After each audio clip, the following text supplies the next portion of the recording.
Aujourd'hui, il faut travailler justement à la préparation des autres pandémies parce qu'on va en avoir d'autres pandémies. On va d'autant plus en avoir qu'avec le réchauffement climatique, les infections, les maladies infectieuses émergentes et réémergentes vont apparaître ou réapparaître. Et donc, il faut nous préparer à l'échelle internationale. Alors, je sais qu'en ce moment, il y a la réflexion qui commence sur un traité international pour la réponse aux maladies infectieuses. On en est au balbutiement parce que déjà en ce moment, tous les pays ne sont pas d'accord pour faire un traité. Donc ça devrait se préparer dans les mois qui viennent, mais au-delà, je dirais, des aspects politiques, parce que signer un traité entre les différents pays, pourquoi pas, mais c'est très politique. Il faut aussi que tout un chacun se prépare à ces pandémies. Et pour se préparer, il faut prendre en considération les leçons. Les leçons des épidémies précédentes, que ce soit l'HIV que je mentionnais, que ce soit le SARS-CoV-2. Quelles sont les leçons qu'on n'a pas apprises finalement? Globalement, je dirais qu'il y a eu des erreurs de communication, il y a eu des erreurs, le fait qu'on n'ait pas demandé assez de travailler, de consulter dans tous les pays, c'est pas seulement mon pays, la France, c'est dans tous les pays, on n'a pas consulté suffisamment la société civile.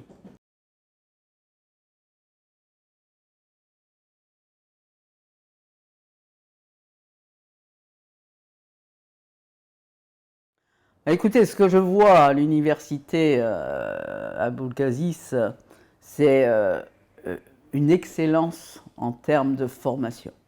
On en parlait ce matin encore, les promotions d'étudiants qui sortent avec rentrent déjà avec un processus de sélection qui fait qu'on sélectionne déjà les meilleurs et ils sortent avec un niveau d'excellence qui excelle tant qu'ils peuvent être acceptés dans des grandes écoles à l'étranger. D'ailleurs, il faut faire attention à ça, on en parlait ce matin, il ne faut pas non plus qu'ils fuient le Maroc parce que ce sont des étudiants d'une très grande qualité en termes de formation médicale, mais aussi pharmacie, dentiste, puisqu'il y a plusieurs spécialités qui sont prises en considération à cette université. Moi, je suis époustouflé de la grande qualité de l'enseignement et de la formation au niveau de cette université qui forme des médecins et des spécialistes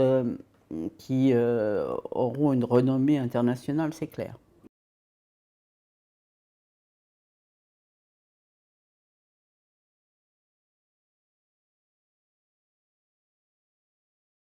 Que pour moi, cette université, elle avait un niveau de qualité de l'enseignement qui fait un petit peu rêver certaines de nos universités en Europe, par exemple, voire à l'étranger, puisqu'on fait appel à vos médecins formés à l'université pour les récupérer.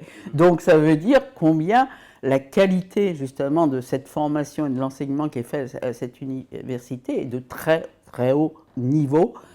La qualité de l'enseignement et c'est lié, on en parlait tout à l'heure aussi, au processus de sélection qui est fait au début justement, qui est très dur, hein, très très dur, mais qui vous permet justement d'avoir un noyau d'étudiants à la base déjà très bon et qui ressortent à un niveau extrêmement extrêmement élevé en termes de formation. Alors il faut bien sûr que ça continue dans le cadre de partenariats avec d'autres universités, d'autres structures de formation et d'enseignement dans le monde.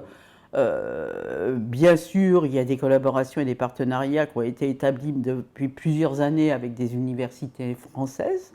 Elles vont certainement encore se développer dans les années à venir, mais elles se développent aussi dans le cadre de partenariats sud-sud, comme on dit, avec d'autres universités sur le continent africain